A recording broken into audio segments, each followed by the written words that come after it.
Alors pour ce débrief, j'ai convié 3 commentateurs. Marie-Christine Levet, bonjour. Merci d'être avec nous dans Smart Tech, fondatrice d'EduCapital, je rappelle, le plus grand fonds d'investissement dans les EdTech. À côté de vous, Yann Lechel, entrepreneur éternel de la tech avec un tout nouveau projet qu'on encourage beaucoup, cofondateur et PDG donc de Probable.ai. Bonjour Yann. Et Julien Pillot, consultant, enseignant-chercheur en économie à l'INSEC. Merci d'être avec nous aussi Julien, bienvenue.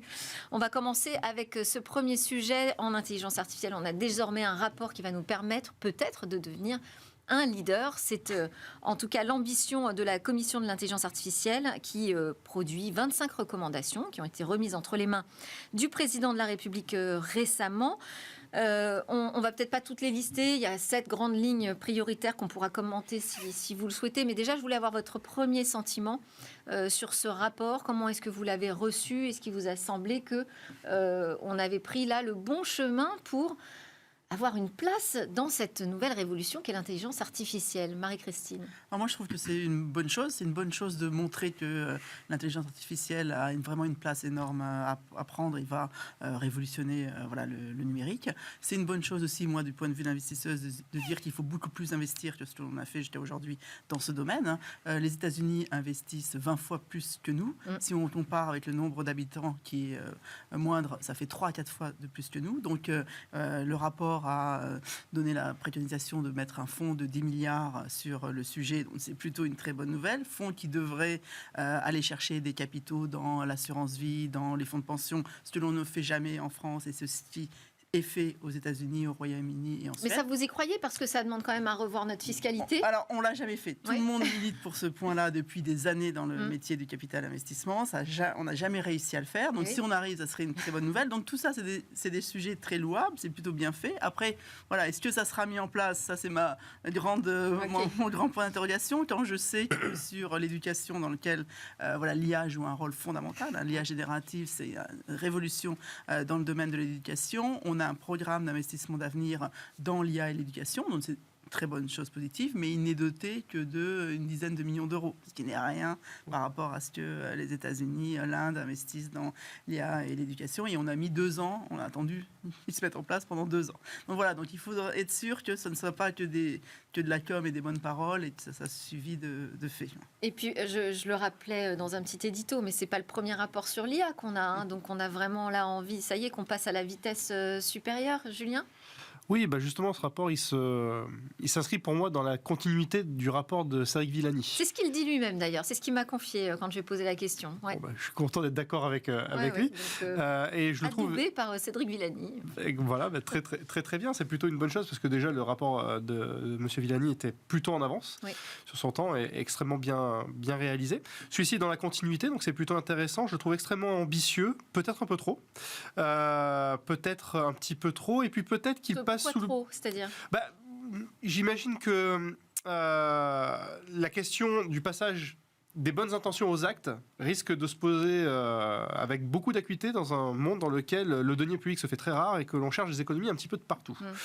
Donc, dans un monde dans lequel on... Donc, on a un risque de déception, c'est ça c'est pas impossible. Puis, il y a peut-être un problème aussi d'acceptabilité sociale lorsqu'il y a des coupes budgétaires qui se font ressentir sur le très court terme versus des plans d'investissement qui produiront peut-être leurs effets sur le très long terme, et peut-être que ces effets, tout le monde n'en bénéficiera pas. Donc il y a ça, il y a aussi le côté impact sur le PIB qui, moi, m'interpelle.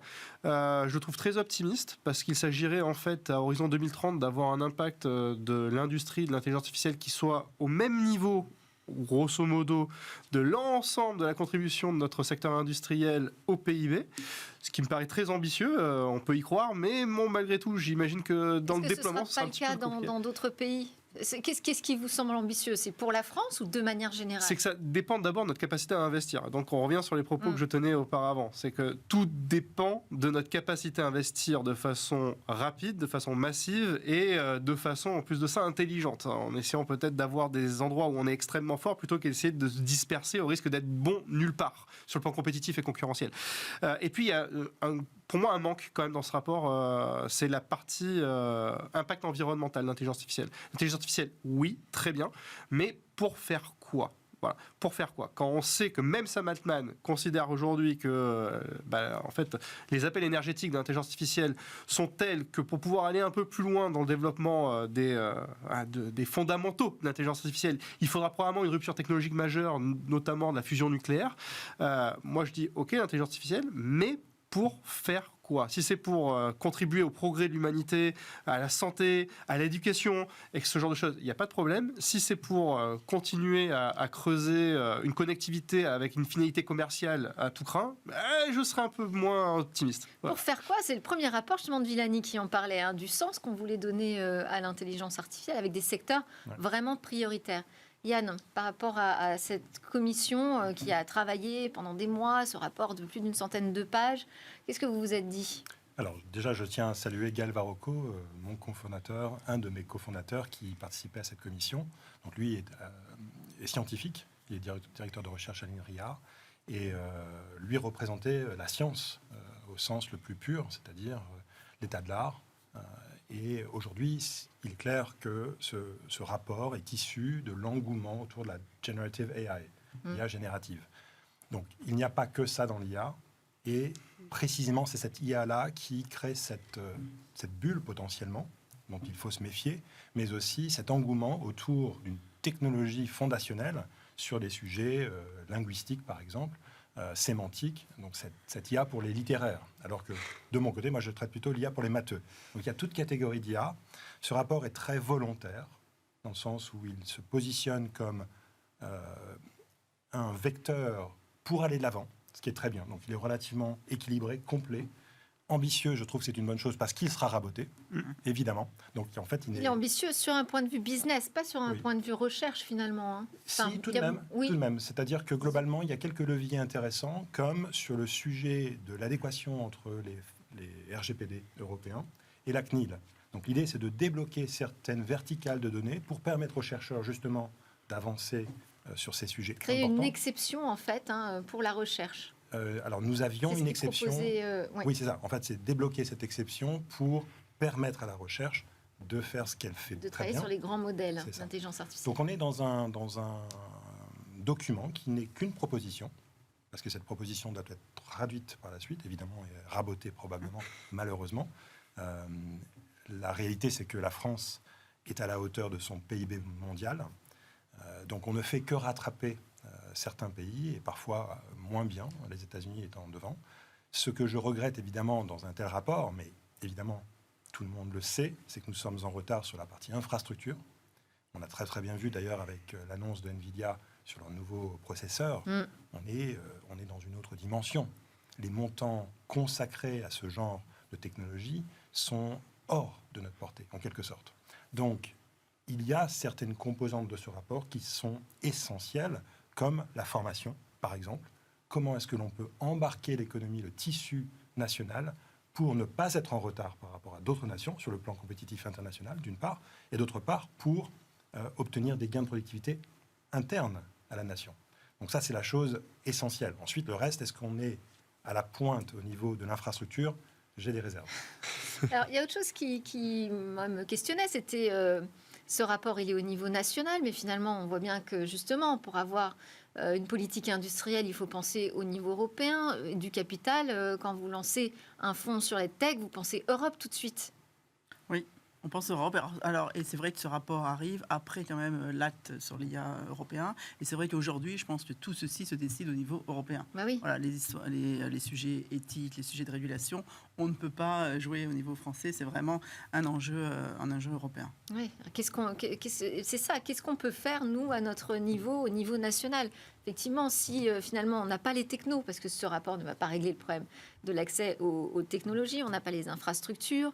On peut quand même investir. Ouais, on a quand même des très bons ingénieurs, on a des très bons chercheurs. C'est souvent eux qui sont dans les cellules IA des grands... Mais finalement, est-ce que c'est pas une façon juste de dire restez chez nous, on est quand même IA friendly, on vous accueillera Non, mais c'est vrai qu'il y a une grande valeur ajoutée de ce rapport, c'est de considérer l'intelligence artificielle non pas uniquement sur la partie applicative, qui est un petit peu l'arbre qui cache un petit peu la forêt, mais sur l'ensemble de la chaîne de valeur, et de montrer que sur tout un tas de briques de cette chaîne de valeur, on a des compétences à faire valoir, d'ailleurs des compétences qui s'arrachent sur le marché international, et puis on a aussi peut-être la possibilité d'investir de façon à pouvoir garantir une certaine forme de souveraineté.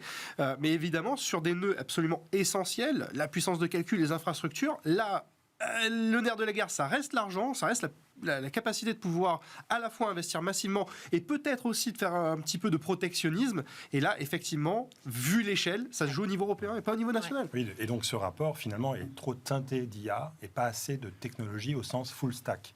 C'est pour ça que je me demande, est-ce que c'est pas de la communication comme on a vendu la Startup Nation? Là, on est en train de vendre la France comme l'IA Nation. La France est plus plutôt une bien intention positionnée. et un positionnement. Oui. Tout à fait, c'est un positionnement, mais il n'est pas inutile. Parce que la France, véritablement, est positionnée sur la carte du monde comme étant un acteur, au moins au niveau intellectuel, scientifique. Nous sommes surperformants. Mais en termes de géoéconomie, nous sommes très en retard. Donc, quelque part, pour rattraper ce retard, ça reste timide. Après, il y a un enjeu aussi de dédiaboliser l'IA. Et ce rapport le fait quand même au niveau com. On entend l'IA va supprimer des jobs, Absolument. etc. Là, au moins, on voit d'un point de vue com tout ce que l'IA peut faire et aussi l'enjeu énorme de formation que l'on a. Il y a une phrase dans le rapport qui est assez intéressante. Il y a 80 000 besoins de personnes formées à l'IA par an. Aujourd'hui, on en forme 10 à 15 000 par an. Donc, il y a un énorme gap à compenser. Allez, on passe à l'autre sujet, c'est TikTok. Alors, du côté des États-Unis, on a l'ex-secrétaire au Trésor de Donald Trump qui a déclaré vouloir réunir des investisseurs pour acquérir le réseau social du groupe chinois ByteDance. Bon, parce qu'il nous dit, c'est évident que ce type de plateforme doit être contrôlé par des Américains. Bah oui. Et de son côté, le Wall Street Journal nous rapporte que l'ancien patron de l'éditeur de jeux vidéo Activision Blizzard a aussi manifesté son intérêt auprès du cofondateur de ByteDance. Alors, est-ce que vous y croyez, ça, à cette thèse d'un TikTok aux États-Unis 100% américain, Julien ? C'est une thèse qui prend de plus en plus d'ampleur, en tout cas, qui devient de plus en plus crédible. C'est-à-dire qu'il faut revenir un petit peu en arrière. Ça remonte au temps de l'administration Trump. Et à l'époque, on prêtait déjà à TikTok pour tous les maux du monde. C'est de l'ingérence dans les affaires américaines, c'est de l'espionnage industriel, c'est de l'espionnage des affaires aussi diplomatiques. Et aussi, c'est un moyen d'abrutir les masses. Donc, on veut bien abrutir les masses pourvu que ce soit Facebook et Instagram qui le fassent, mais un peu moins quand c'est TikTok qui le fait. C'est pas ça qu'ils disent officiellement. C'est pas ça qu'ils disent officiellement, mais en gros, c'est un petit peu la teneur de l'audition qu'il y avait eu du président directeur général de ByteDance qui avait été sommé de s'expliquer devant les parlementaires américains à l'époque. Donc, avec des menaces de bannissement à l'époque. Des menaces de bannissement qui avaient été apaisées du fait de la promesse, ce qu'on avait appelé le plan Texas chez TikTok, de localiser l'ensemble des données des internautes américains, des utilisateurs américains de TikTok dans un serveur de données localisé au Texas. Donc ça a un petit peu calmé tout le monde, mais effectivement, de façon seulement temporaire. De façon temporaire parce que, effectivement, là aujourd'hui, de nouveau TikTok est dans le viseur. De nouveau, on a quand même une logique transpartisane qui pousse à pousser soit TikTok en dehors du marché américain, soit au contraire de le rendre compatible avec les intérêts américains, notamment en le passant sous capital américain. Ce qui me fait, j'ouvre une parenthèse, me fait doucement sourire parce qu'aujourd'hui, ByteDance est effectivement une entreprise chinoise, mais au capital de ByteDance, il y a tout un tas de fonds d'investissement, et notamment BlackRock, qui, à ma connaissance, n'est pas chinois. D'accord ? Et donc, effectivement, là aujourd'hui, on attend un vote du Congrès. Ça ne changerait pas grand-chose, si, quand même. Si, ça changerait quand même pas mal de choses en matière de gouvernance de TikTok. On voit effectivement que derrière, il y a des gros industriels et des gros intérêts capitalistiques américains qui sont prêts à sauter sur l'occasion, parce que mine de rien, TikTok aujourd'hui, c'est 130 millions d'utilisateurs, et notamment des jeunes qui sont utilisateurs très quotidiens, très engagés sur TikTok. Donc c'est un gros potentiel, à la fois stratégique et commercial, donc ça aiguise beaucoup d'appétit.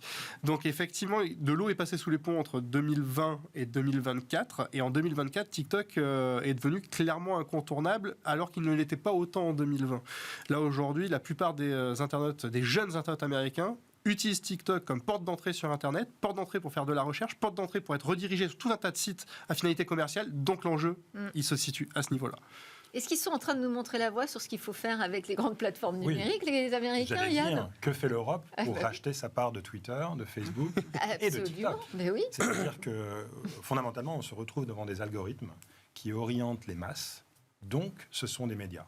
Et je suis désolé de dire que pour moi, ces acteurs-là devraient être traités comme des médias, y compris lors des campagnes électorales. Enfin, évidemment, il faut qu'on puisse comprendre profondément comment ces acteurs orientent volontairement ou involontairement, parce qu'il existe évidemment toute une armée de robots qui vont utiliser ces plateformes à des fins souvent extraterritoriales.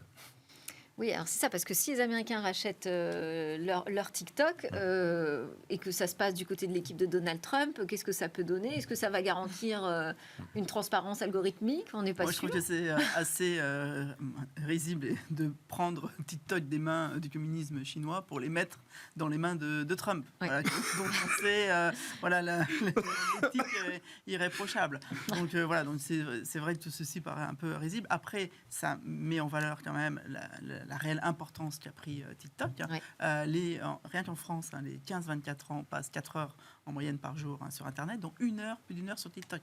Donc on voit l'influence que cela a. Ça pose plein de questions quand même sur, à un moment donné, la régulation de ces réseaux sociaux. Et sur la valeur de TikTok aujourd'hui, on a du mal à avoir des chiffres. Moi, j'ai entendu parler de 60 milliards. La valorisation d'une boîte comme TikTok, c'est d'abord une convention entre quelqu'un qui serait capable de se porter acquéreur et celui qui serait capable de se porter le plus acquéreur, le mieux disant, et la volonté d'une entreprise comme TikTok de se départir de certaines de ses parts. Mais si en face on lui dit c'est ça, ou sinon t'es banni des États-Unis, ça change un peu la négo, non? Il y a une décote. Il y a une décote, mais en vérité, à la sortie, c'est quand même un jeu de négociation entre des vendeurs et des acheteurs. On a eu la passation de propriété de Twitter il n'y a pas si longtemps.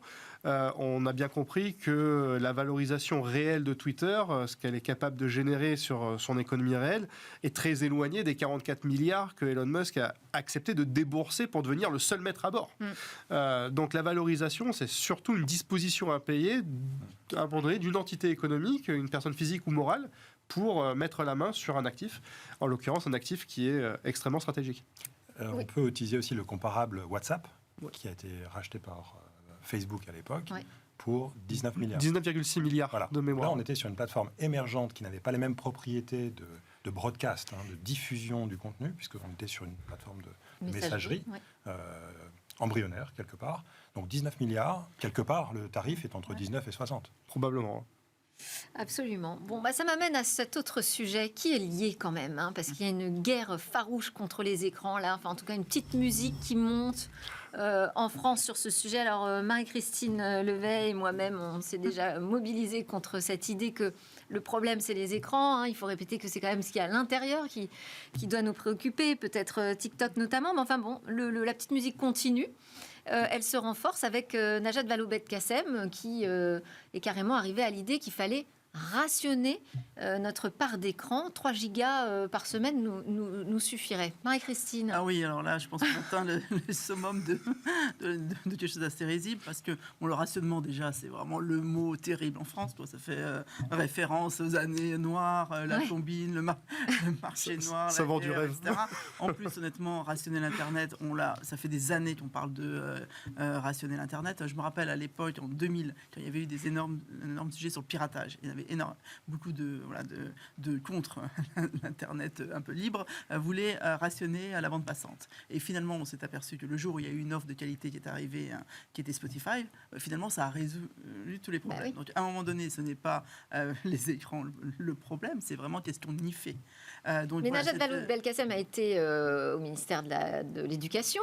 Vous l'avez un peu fréquentée, j'imagine? Oui, alors elle avait lancé pas mal d'initiatives. À la limite, elle aurait dû en lancer encore plus pour pas derrière dire il faut rationner Internet. Surtout quand on l'entend dire. Et vous ne l'avez pas vu venir du tout, ça, c'est cette proposition de sa part? Non, il n'y avait aucune proposition de sa part. C'est elle qui avait mis pas mal d'écrans dans les écoles, justement.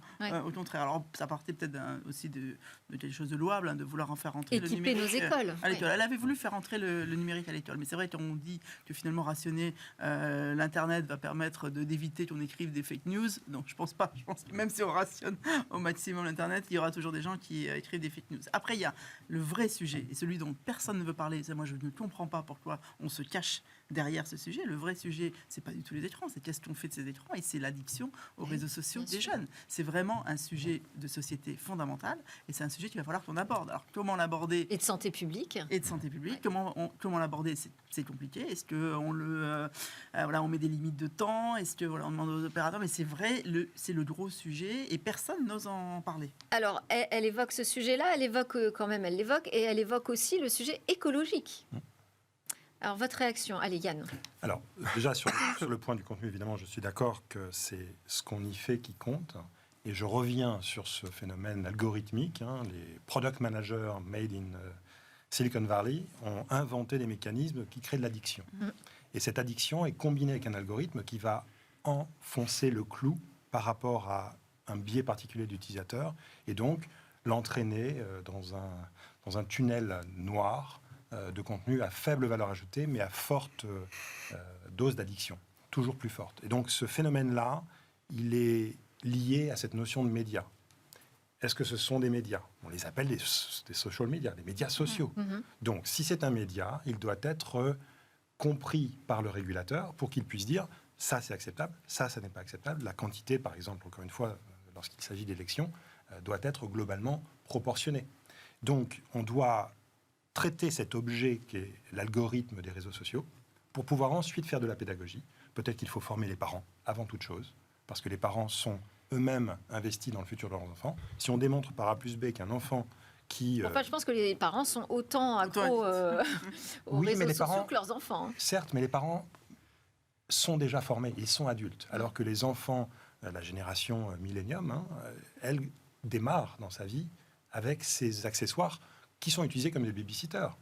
Et c'est ça le premier problème. C'est-à-dire que, globalement, on ne doit surtout pas exposer un enfant qui n'a pas développé sa motricité complète sur ces écrans-là, parce que c'est dommageable à vie.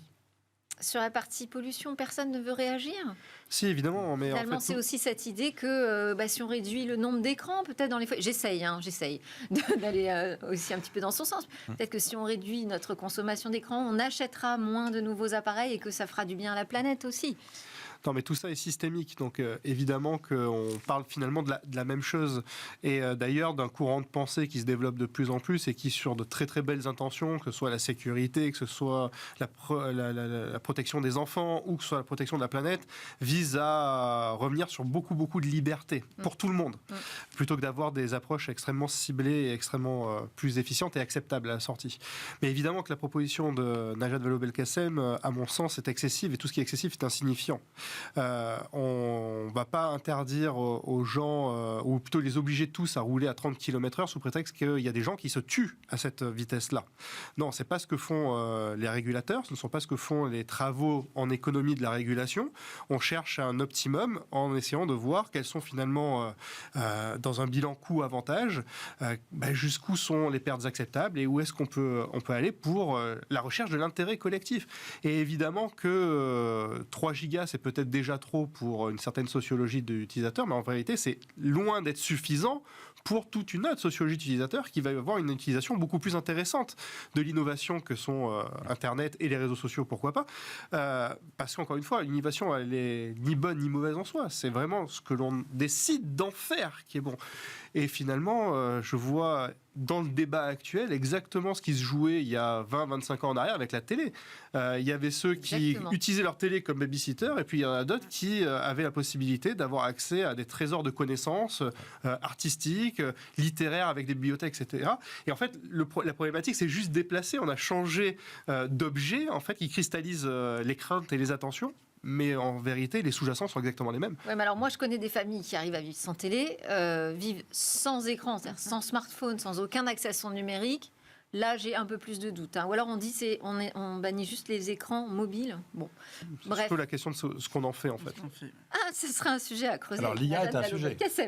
L'IA est un sujet, puisque l'IA est extrêmement consommatrice dans cette nouvelle configuration de GenAI avec Nvidia qui vend des puces qui consomment énormément d'énergie, alors qu'on peut faire de l'IA frugale. Ça, c'est un sujet. Donc, est-ce que finalement, on ne crée pas un engouement qui lui aussi est complètement hors sol? Donc, ce sujet-là, il faut le traiter, mais ce n'est pas en enlevant les écrans qu'on va le traiter. On est bien d'accord. Allez, on passe à notre dernier sujet. On n'a plus beaucoup de temps, je vous préviens, donc je vais vous demander de réagir très vite sur ce plan France très haut débit qui serait menacé par des coupes budgétaires sans précédent. On parle de 96 millions de crédits d'engagement qui sont amputés de quasiment 38 millions, environ 40% donc de ce qui était prévu. Plus de 20% des crédits qui étaient dus aux collectivités locales cette année seront finalement pas versés avant 2025. Au mieux, est-ce qu'on est inquiet aujourd'hui sur le raccordement, la fin finalement du raccordement des Français au très haut débit? Marie-Christine, oui, vous avez été très proche du secteur des télécoms. C'est l'éternel sujet de la France des villes et la France des champs. Hein, et c'est le gros sujet de la fracture numérique. C'est clair que les gens qui sont dans ces zones où il n'y aura plus de très haut débit vont de plus en plus être éloignés de plein de choses qu'ils auraient pu faire par Internet, puisqu'ils sont déjà éloignés physiquement de ce qui se passe dans les villes. Donc c'est un gros sujet. Et quand on voit dans le plan IA qu'on parle d'identité numérique, alors, si à un moment donné, on va avoir quelque chose d'équitable sur l'identité numérique, si à un moment donné, on veut pouvoir faire des démarches de santé en ligne, etc., il faut à un moment donné apporter du très haut débit dans les campagnes. Si on veut développer la formation en ligne, c'est très intéressant de voir que la formation en ligne, elle touche beaucoup de gens qui sont justement en ruralité, parce qu'ils ne peuvent pas aller dans des grandes villes. C'est sur ces derniers kilomètres-là qui sont importants. Hein. On est sur l'infrastructure. Donc, il n'y a pas d'IA sans infrastructure, il n'y a pas de pédagogie, d'accompagnement d'une population entière et de réduire cette fracture sans cette infrastructure. C'est comme si on se disait, on ne va pas goudronner toute une partie d'autoroute en France parce que finalement, on n'a plus le budget. Ça sert à un rapport sur l'IA. Si on n'a pas les réseaux pour transporter l'intelligence logicielle, ça ne peut pas fonctionner. Merci beaucoup à tous les trois. Julien, j'ai pas eu le temps de vous faire réagir. Marie-Christine Levet d'EduCapital, Julien Pillot de l'INSEC et Yann Lechel de Probable.ai. C'était Smart Tech. Merci de nous suivre sur la chaîne Bismart, sur les réseaux sociaux et en podcast également.